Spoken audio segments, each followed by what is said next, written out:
Going live. Hello, everybody. Welcome to Profit with Angel and Len. It is Thursday, February 12th, 2015, and this is our fourth session of Profit with Angel and Len. Parenthetically, it looks like a small group tonight, but we're going to proceed. And you'll notice the conspicuous absence of Angel right now. I don't know if she's going to pop on in a few minutes or not. She has taken a day job to supplement their income at home and is working as a paralegal at a chiropractor's office. So she isn't here right now. And I'm just going to launch right in, picking up where we left off last week. And I'm going to share my screen. Here we go. And I am going to bring up a PowerPoint presentation. There it is. And I'm hoping that everybody can see this. So where I want to pick up this week is how to pick the best MLM for you. But first, I want to remind you of some things we've talked about for the last couple of weeks. I'd like you to set your intentions about what you intend to accomplish tonight. Turn off the distractions. And if you're on Facebook, shut it down. If you've got your cell phone there, turn it off. Spend the next half hour to 40 minutes with me, focused. Remember, you don't waste time. The new you is focused and engaged. So let's get going. Let's talk for a minute about why we would want a home-based business to begin with. Well, first, low risk. What does low risk mean? It means I don't have to buy a building. Hey, if I want to open a pizza shop, I have a lot of infrastructure to worry about. Home-based business also gives me the opportunity for personal freedom. I can come and go as I please. Now, a lot of people like to think they're their own boss, and I'm going to argue that we're never our own boss. Our customers are pretty much our boss. But hey, we have a lot more personal freedom than we do if we're doing other things like franchising. You get to keep most of the money you make, and except for that you have to give to the IRS. And if you're in the United States, and if you're in other countries, I'm sure you have to give some of your money away. But there's enormous opportunity in home-based business. There's tremendous tax advantages because we can write off a portion of our house. We can turn our bedroom into an office and deduct it on our tax return. We can deduct portions of our automobile expenses, our phone expenses, etc. And of course, there's the flexible scheduling, the freedom to work when we want to work. So I love home-based business. And of course, some people say, well, home-based business, why don't you just go get a job?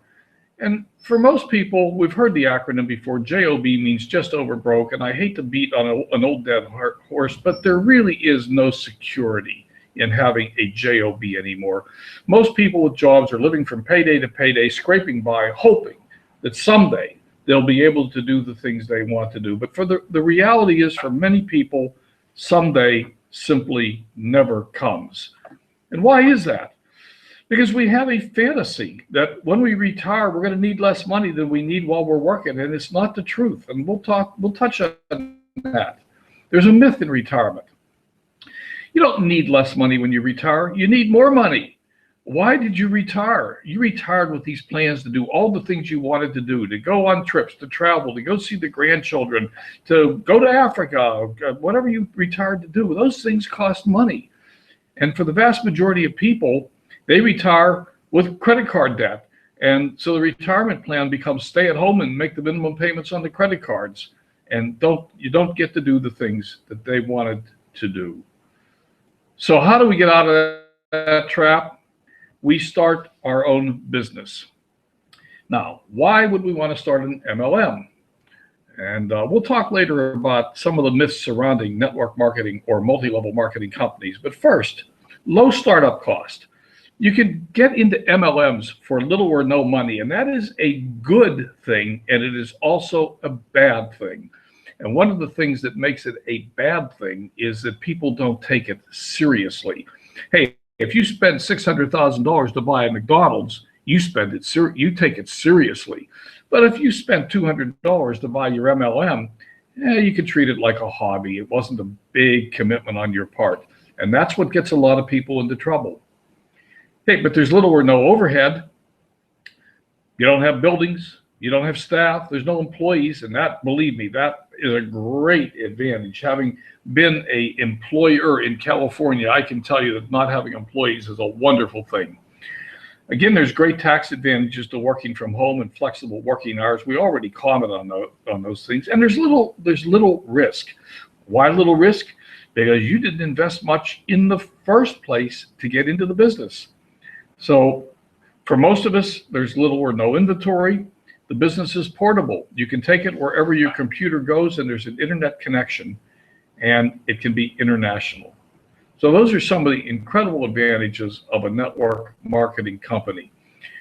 Robert Kiyosaki, perhaps one of the best known financial advisors of our time, who's written many books, including the best-selling self-help financial book of all time, Rich Dad, Poor Dad, believes that this is the business of the 21st century. Mr. Kiyosaki has written 15 books which have combined sales over 26 million copies, and he's a big believer in the network marketing business model. And there is a link on this slide which you can write down if you want, because it's not a clickable link. And if you go there, there's a short video from Robert Kiyosaki about the benefits of MLM. MLM is endorsed by many leaders. We mentioned Robert Kiyosaki. Bill Clinton, we all know who he is, has come out in favor of multi-level marketing. Warren Buffett has favored, in fact, owns multi-level marketing companies. And Donald Trump, and we all know who he is, has endorsed multi-level marketing. In fact, in an interview not too long ago, Donald Trump was asked if he had to start over, what would he do? And he said he would buy a network marketing company. And people in the audience hissed and booed. And he looked at them and he said, that's why you're on that side and I'm on this side. So let's get started. Now I'm going to go off the screen share for just a moment and make sure that you are seeing the slides. So I'm going to come off, as I said, off the screen share. And is Craig there? Hey, is Chris there? Are you seeing and hearing? Is everything okay? Going once. Somebody type into the chat. Yes, I can see you. Yes, I can hear you. Well, fine and good. And I know there's a delay in the chat, so I'm waiting. In fact, it's been 1 minute. Almost 1 minute. I hope you're still there.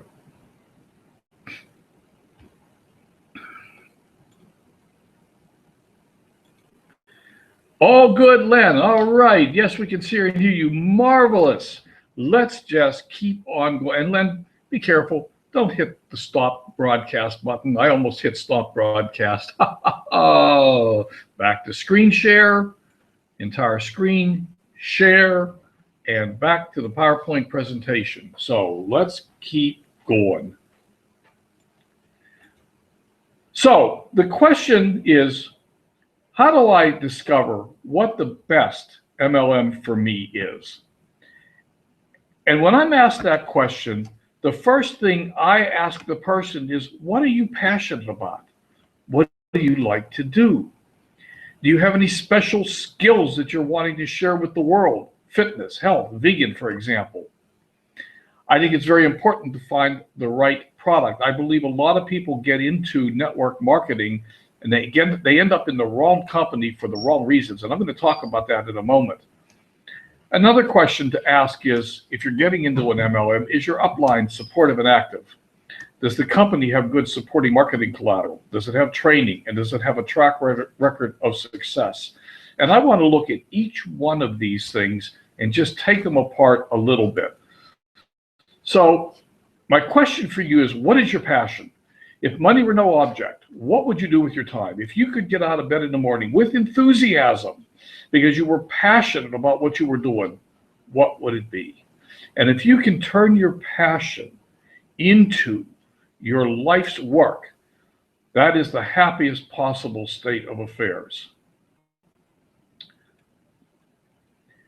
Now, many of us get involved with our first MLM for all the wrong reasons. And this is what I said a minute ago.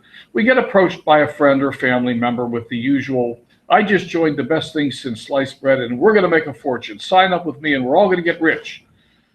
And somewhat reluctantly, we sign up because it was Uncle Harry, and he's asking us to do him a favor and get involved with him. And Uncle Harry doesn't know anything about business. He's never made a dime in his life other than flipping burgers at McDonald's. He's got little or no training. He doesn't know how to do prospecting. But you end up in a network marketing company with Uncle Harry, and you end up with a bad taste for the profession. Now, what was your first MLM? Let me tell you what my first MLM was. I signed up with Uncle Harry, and it was Amway. Now, it wasn't actually Uncle Harry. It was Uncle Mike, I think. To be honest with you, I forget his name, but he was a family member, and he didn't know what he was doing.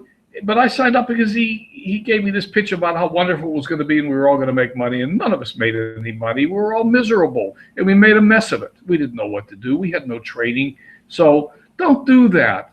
And if you got into an MLM like that and it's not working for you, it's not your fault. Let's talk about how to fix it. So the better way to start your home-based business is to ask yourself, what would you like your home-based business to be about? And let's look at You Inc. And remember, last week we talked about this vision. What do you want your life to look like in 1 year, 3 years, 5 years? What is your vision? What's your ideal life? And how can you get there? And it probably isn't selling soap with Uncle Harry. So let's ask how we get there. So a core question is, what do you like to do? And what do you see yourself doing that you would want to help others to do? And what do you want to contribute or give back to society? So there's lots of good companies. Maybe you're into health and wellness. Maybe you're into diets and supplements. Maybe you're into personal fitness. As many of you know, I'm doing a travel company now, and I used to do greeting cards and gifts, and I love both of those. And there's a link on this page, and I can put it up in the group too, where it lists over 65 categories of MLM companies, and you can browse through it. And it lists, there's 5,000 MLM companies.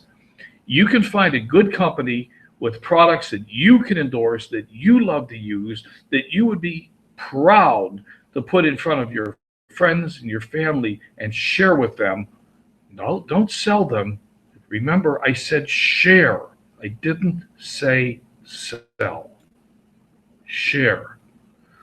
And here's some of the top companies: Avon, etc., Mary Kay Cosmetics, Herbalife. There may be companies on this list that you didn't know were MLM companies. Beachbody. And am I suggesting that you pick one of the top companies? And I am not. Absolutely not. So I'm going to come back to this question. What is the best company for you? And that's the one that you're going to be successful in. That's the best company for you. And it doesn't matter what other people are doing. What matters is what works for you. It's the one that's going to help you achieve your vision of your future life. So for me personally, for example, I'm not sure I'd want to get involved with Amway. Amway's a fabulous company. I'm not saying anything bad about Amway at all. It's a fabulous company. And there are a lot of people making a lot of money with Amway, but I'm not one of them. I'm certainly not the Avon lady. I don't see me driving a pink Cadillac. So once again, I made a change in MLMs this year because I asked myself that fundamental question: what can I get excited about? What can I get behind? What can I push and show to my friends that I am comfortable with and excited about? So once again, I'm going to circle back and ask you, what do you like to do? And let's look at the product or the service, the people to support, the stability of the company, and finally the comp plan. And I'm going to have you notice that the comp plan is the last thing on my list. And why is that? It is my humble opinion that the comp plan is the least important element of how to choose an MLM company. That may surprise you, and I'll explain why I believe that to be true. First, the product or service. You gotta love the product or service. Not just love it, love, love, love it. You have to be able to stand behind your product or your service and proudly proclaim that it's the best one in the world. And I don't mean to say that in a pushy way. You need to be able to tell stories about it. So we'll come back to that in a moment, how to tell stories. But if it's a juice you can't stand the taste of, it's probably not a good fit for you and your business. And I used to be in one of those companies, and I didn't like the taste of the stuff. And I'm not going to tell you what it was, but I couldn't enthusiastically endorse the product, even though it was a great company with a great product and a great comp plan and great support and yada yada yada. I couldn't tell my friends, in all honesty, that I love this stuff and they should drink it every day too, because I didn't. So it's imperative that you be a product of the product and be able to use the product and tell stories about it. So the standard story format, and this is how you're going to show your product to friends and to strangers even. Before I was introduced to, I'm going to use travel. Before I was introduced to the travel company that I'm currently in, I was stuck at home all the time and never could go on vacations. And the first thing I noticed was this company had all kinds of lots of very inexpensive vacations. And since then, I've taken 3 trips. And the best part is my family loves it. Before I joined this company, I was 50 pounds overweight. And since I've been using the products for the last 6 months, the first thing I noticed is I lost 5 pounds in the first week. And in the last 3 months, I've lost 20 pounds. And I'm on my way to my ideal weight since then. The best part is I feel wonderful. So you want to be able to pick a product that you can tell stories about enthusiastically to your friends and your family. And to your strangers that you're going to meet. And we're going to learn how to meet strangers. The next question is, who's going to be your upline? And we talked about this. Is it Uncle Harry? Well, does Uncle Harry have any experience? Does he know how to build a business? So you want to look at the support you're going to get in the company. Is the upline active? Do they have weekly training calls? Do they have meetings? These are some of the considerations. And in these days of the digital age, are they online? Now, we all know that most people dislike the coffee shop and chasing people down the aisles of Kmart, Vaughn's, and Walmart business. So we're going to use the internet to find people. And does the company support the use of social media? Does it have training in how to use social media? Does your upline train on social media? And I think social media is a very important consideration these days. And I know that there are still old school network marketers out there, and I can name a few, who tell you it's still a belly-to-belly business, and it is. But it doesn't have to be physically belly-to-belly. We can have people on this webinar that are 15,000 miles away on the other side of the earth, and we could be having a meeting just as if we were doing it in the living room. Push play, watch the video. So we don't have to get everybody into our physical living room or meet them at the coffee shop. Now, what about the marketing collateral? Does this company supply professional support materials, personalized websites, CDs, DVDs, videos, brochures? Does it have professional looking collateral that you would be proud to share with friends, family, and people you're going to meet out in the world? And again, I want you to notice I used the word share. Next week, we're going to talk about how to get started in your new network marketing adventure and what the first several weeks should look like. And one of the things we're going to talk about, I'm going to say it today and I'm going to say it a lot more times, is if your mouth is moving, your finger should be pointing to a company supplied piece of marketing collateral. Did you hear me? If your mouth is moving, your finger is pointing. And you are saying, let me answer that question by popping this CD in. Let me answer that question by showing you in the brochure here where you can learn the information. And there's lots of reasons why you want to do that. It's very important. If you become the information source and answer all the questions, you will not succeed, I promise you. And we'll talk about that more next week on that topic. How about the stability of the company? God, I see it all over the internet these days. Ground floor opportunity, get in now. Well, excuse me, we just had a bankruptcy here a couple days ago, which I'm not going to talk about today, but ground floor opportunities can be wildly profitable, and they can also be big disasters. Personally, and this is arguably a personal opinion, I think a company that's been around for at least 3 to 5 years and has exhibited consistent growth and has all the other qualities that we're going to talk about or have talked about is a good bet. I'm not wild on ground floor opportunities unless you are a gambler. And if you like to throw the dice and play the roulette wheel, well, more power to you. But ground floor opportunities are recipes, many cases, recipes for disaster. And I personally would not recommend you getting involved with one at all. In fact, what does the Federal Trade Commission say? It says, find and study the company's track record. Ground floor opportunities don't have a track record. Learn about the product. Ask questions. Seems self-evident. Understand any restrictions. Talk to other distributors and beware of shills. Now, these are the words of the FTC. I didn't put that there. But beware of company-supplied shills that are going to tell you how wonderful it is and how much money they're going to they're making. Go find your own distributors. Go online, look them up, find people that are distributing for the company that you're thinking about joining. Ask them what their experience is. Don't ask them how much they're making. If they tell you how much they're making, my recommendation is run like hell. That's not a good company, because we really are not allowed to talk about how much we're making. That is a big no-no. So we cannot sell based on business volume, promises of money, or anything like that.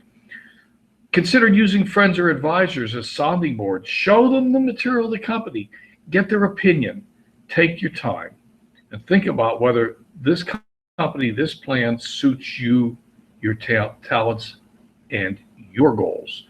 What do you want to accomplish? And once again, I mean, if you love to travel, maybe a travel company is a good bet. If you're 50 pounds overweight, aren't using the product, I wouldn't go trying to sell a weight loss product.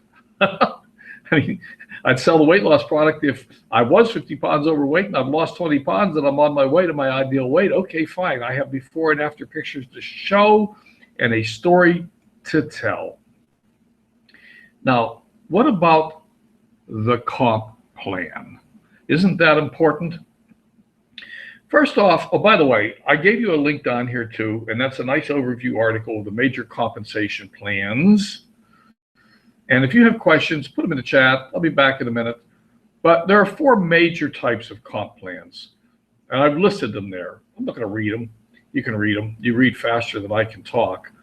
And let me just share with you, unilateral. Only one level below you, goes as wide as you want. That's what it means. One level, uni-level. Did I say unilateral? Unilevel. There's you and the people below you. And you make money on the people below you. How much you make really depends on the details of the individual comp plan. Every company is different. So there's no generalization. That's what a unilevel comp plan is. There's a thing called a stair-step breakaway. You climb up the stair step, getting more sales volume, more people working for you. And at some point, you reach a pinnacle and you break away, and now you are the top and people are climbing up the stairs to you. That's called a stairway breakaway, stair-step breakaway, or ladder of success. And once again, the details of how much you make at each level and the percentages and et cetera, vary wildly from company to company. There's something called the binary, pretty simple concept that is becoming very popular these days. I think it's self-explanatory. There's you, 2 people below you, 2 people below them, and on and on and on. And in many companies, this can be built to infinite levels, infinite depths and widths. Many companies have a restriction. You can build to, say, 7 levels deep and 7 levels wide. So again, lots of variation between companies.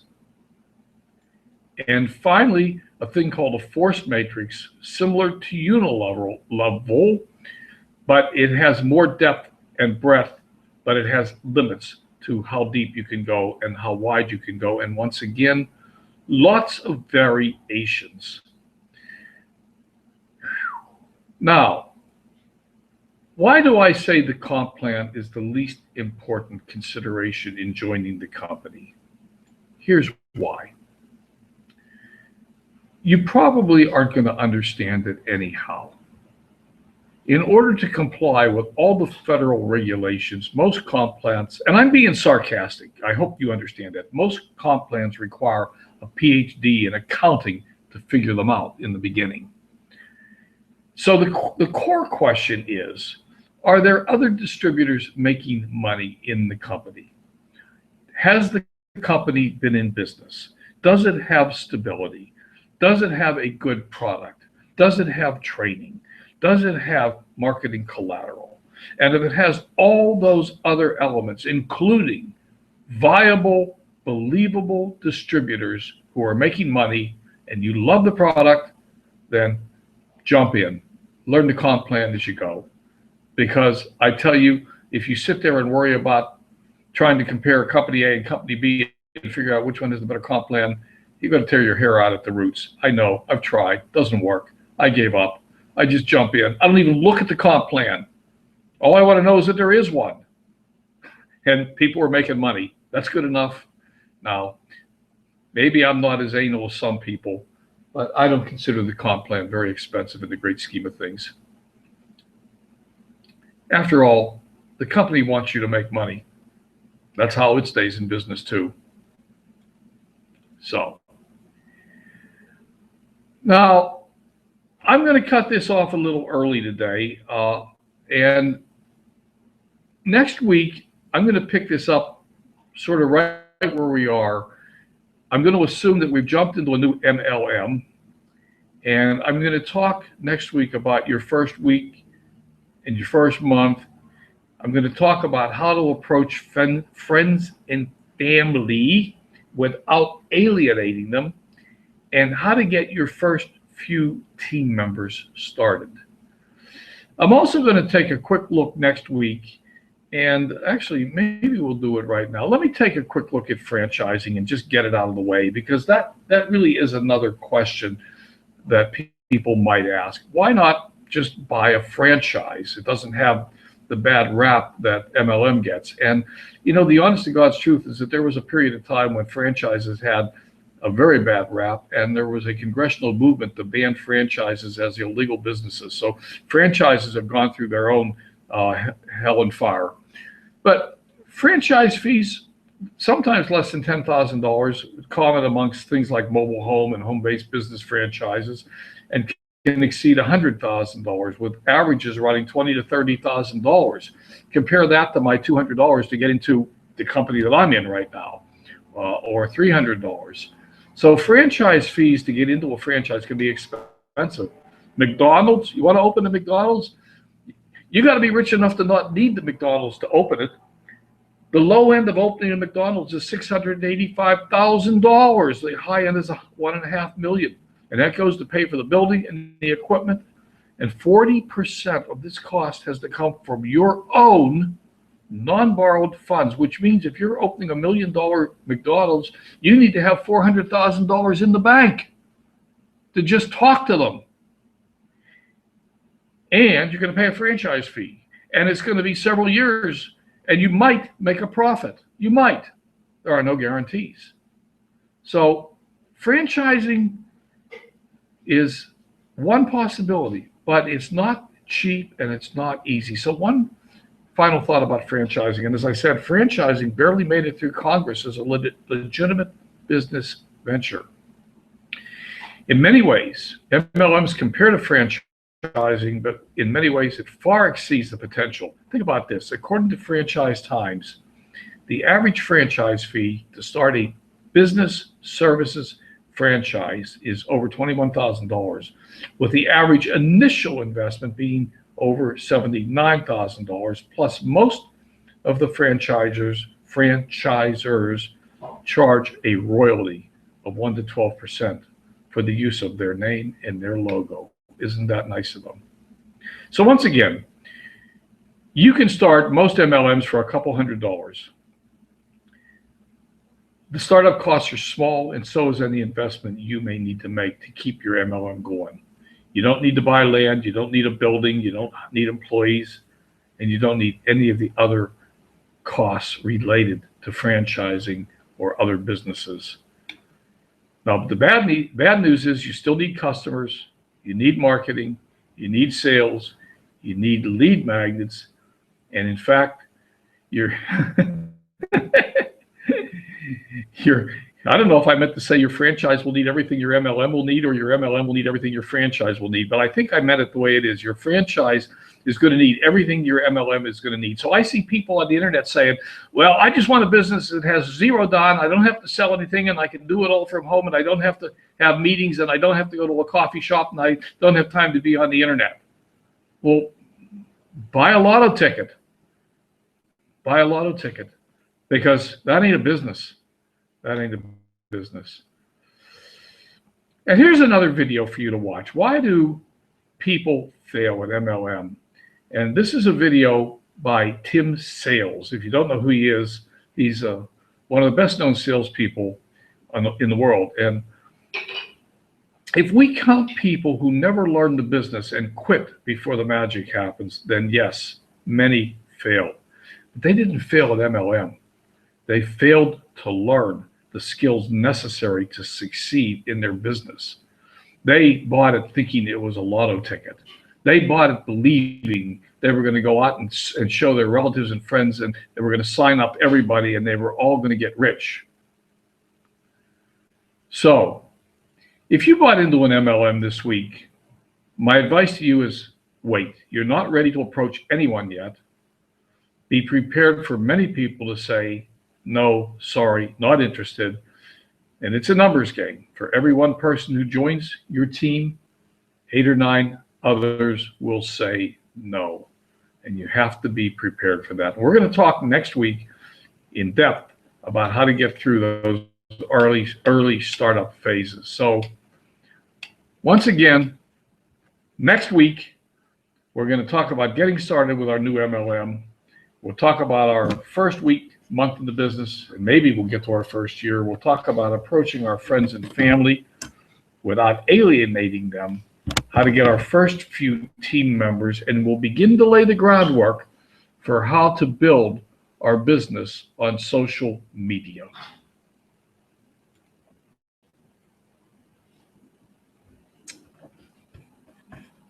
I am taking this off of screen share, and I am going to hope that everyone is still with me. Hello, Larry.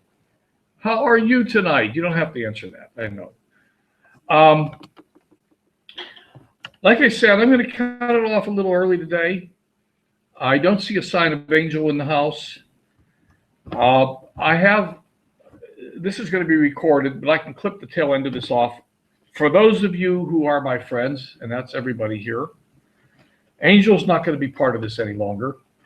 And this is a personal decision on Angel's part. It has nothing to do with her and I having any issues with our working relationship. I love her to death. I absolutely love her to death.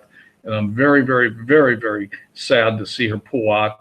But she is simply in over her head for personal reasons that I am not at liberty to divulge, because she doesn't want them divulged. So I have to respect that.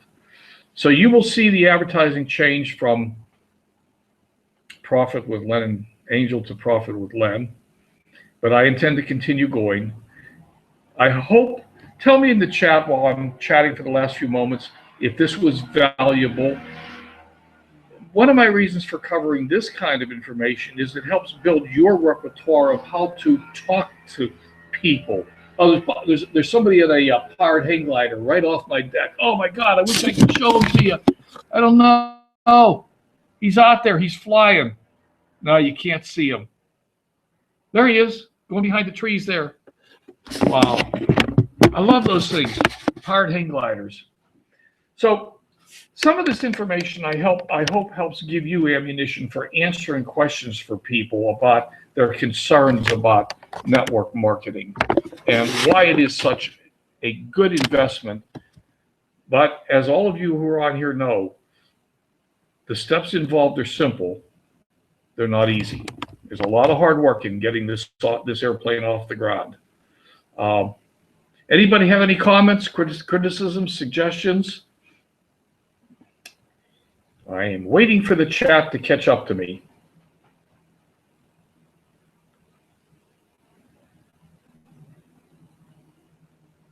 Oh, the Tim Silsick. I'll tell you what, Craig. I'll put it up in the group. Okay. Wait, you want me to back? No. Let me go to back to screen share. Let me not go back to screen share. I promise you, as soon as I turn this thing off, I'll put it up in the Facebook group. Okay. I just have to remember which Facebook group to put it in. Not Lunch with Len, right? Was this valuable? Did you get something good out of tonight? Something you can use?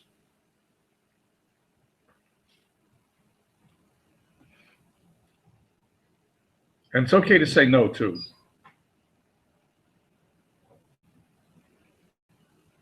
I'm waiting for the lag in the chat. And then we will sign off. I think there's a Deep Abyss call tonight at 6, and I think there's at least 2 other things going on at 6 o'clock tonight, right? Yes. Is that a yes to other things going on or yes to valuable, Larry? I'll take it as yes to valuable. Anyhow, you folks can post in the group. I'm okay. I'm doing fine, Larry. Thanks. I really am. I'm pumped. I love to do this stuff. I go on to a high. That's right. But I love it. So post your comments in the group, questions, and criticisms and suggestions. Next week, we're going to jump into how to get started in your MLM, how to approach warm market, how not to alienate them. And then I'm going to go from there. I'm going to start into social media probably 2 weeks from now. We'll start by talking about how to build a list and why it's important. And we're going to do autoresponders, and we're going to hit Facebook, and we're just going to keep right on going. So that's the plan, Stan. And unless there's questions, which I don't see any at this point, I'm going to go ahead and stop the broadcast. In my end of the world, it's Miller time. And I appreciate you. I can't tell you how much I appreciate you people showing up and being part of the crowd and contributing. I guess I'll see you probably most of you on Tuesday for Lunch with Len. We'll talk again. Bye for now.